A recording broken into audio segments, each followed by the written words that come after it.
What's going on, guys, and welcome back to another Sorare video. If you enjoy this video, make sure you like, subscribe and leave a comment, and let's jump over to Sorare. So we're doing some midfielder scouting today, ready for the upcoming European season.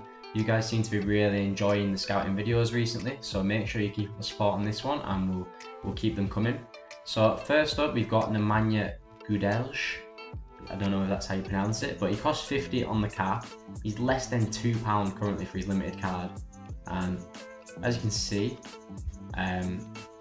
pretty good first fixtures heading into the season. Valencia had a pretty rough time. Alaves have just been promoted, and Girona aren't the best. Looking at his scores, basically just looks like a really talented cap player. Like, these are the exact scores you need for Cap240. A couple of 20s and 30s in there, which does help pull the cap down when he's dropping these 70s, 69s. So looking at his scores, it's quite an even sort of balance. Big score, 2 averages, low score, big score, 2 averages, low score, big score. So it's really good for keeping the cap down. Sevilla are looking to offload quite a few players, I'm pretty sure, but I think he's someone who's going to stay and be starting next season.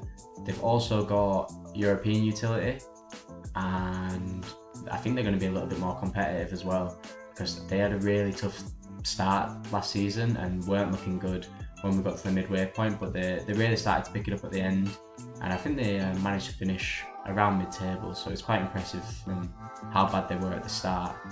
So this is my first player. I think he's a great pickup. For this price, it's an absolute bargain. If you haven't got him, just pick him up for the sake of it, even if something does go wrong.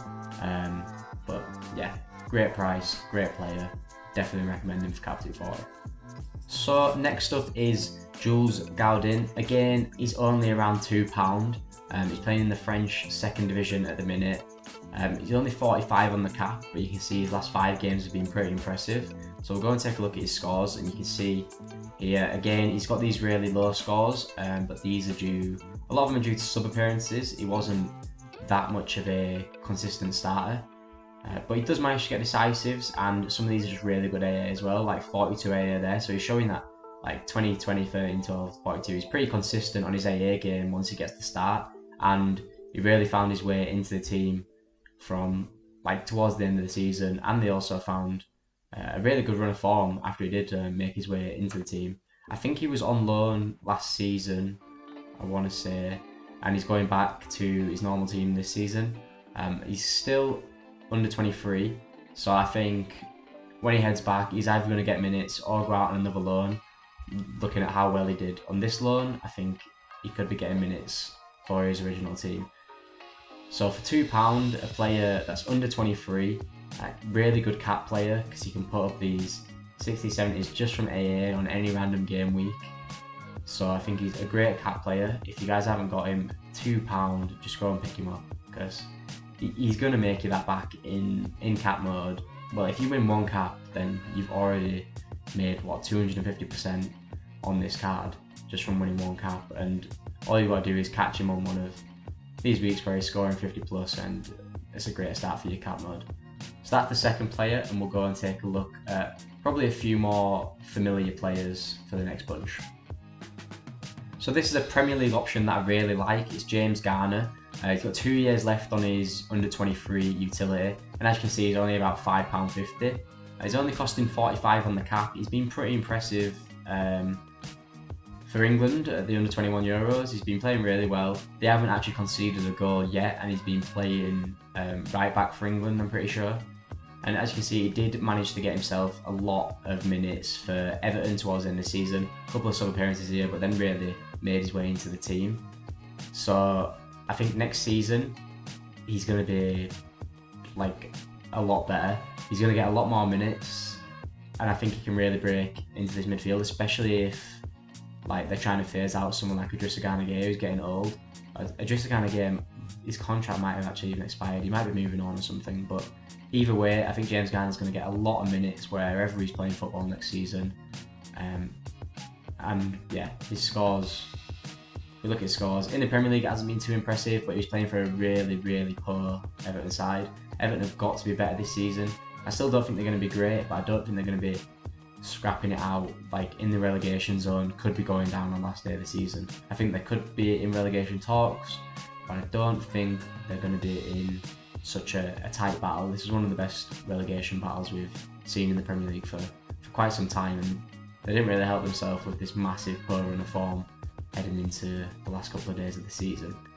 So James Garner, under 23, 2 more years. He's still got a bit of utility for the Euros. They've got 1 game left, and then it nearly takes us to the Premier League season. Fair, you've got 5 weeks from the under 21 Euros till the season starts. So he's a very nice card, really cheap again, and someone I'd recommend picking up. So our last real budget player is Adama Traore. As you can see here, he's only £3.73, so you can pick him up for less than £4, and he's in a really attacking role. I've been speaking with quite a few Hull City fans on Twitter at the minute, and they think he's going to be really good next season. 51 on the cap. This could go up quite quick, so he might not be the greatest for cap modes, which I know is it's kind of what we're looking for, but these last 2 players might not be great for it long term, but for the start, they'll tick along in it. He could be playing in like a shadow striker kind of role, or maybe an attacking mid kind of role, but he's going to get a lot of freedom next season in a really improved Hull City side. This Hull City side is going from mid / like lower half of the table to, I think they can push on and really like solidify themselves as top half, maybe even pushing into the playoffs. Really good AA game here against Luton, who we know are now coming into the Premier League. Decisive against Middlesbrough, again one of the best teams in the Championship last season, and then 2 really good games against Millwall and Blackburn Rovers, who again were some of the better sides in the Championship. So he's really proved that he can do it against the better sides in that league, and with the way Hull are improving, the signings that they're making, they're signing a lot of class players who maybe are even too good for the Championship. So I'm really excited to see what they can do next season, and I'm really excited to see this man fit for the full season, as I think he was injured for most of it, and then worked his way back in, a couple of substitute appearances, but then when he's been starting, really good scores. So it'd be really good for your 2nd Division Europe sides, or even Cap240, until he probably blows this cap out of the water. But for this price, again, is another bargain. And last but not least, isn't someone that is a really budget option. I know this is more of a budget video, but it's just someone I'm really excited about for next season. It's looking like he could be going to Chelsea. As a Chelsea fan, this really excites me. But if for some reason he does end up staying at Brighton, he's still going to score really well. It's close to £30, but I think the price is still really good. He's got 3 years left of under 23 utility, and at some point in them 3 years, either this summer or next summer, he's getting a big move. He's an unbelievable player. He's only 53 on the cap at the minute, which means you can get a few games out of him there. But just looking at these scores at Brighton, just crazy scores. Really AA heavy as well. He's obviously not someone that gets many decisives, but his AA score is just amazing. If you take a look at him against Chelsea, got himself a double. I thought looking at this, with 80 points, you'd expect like a triple.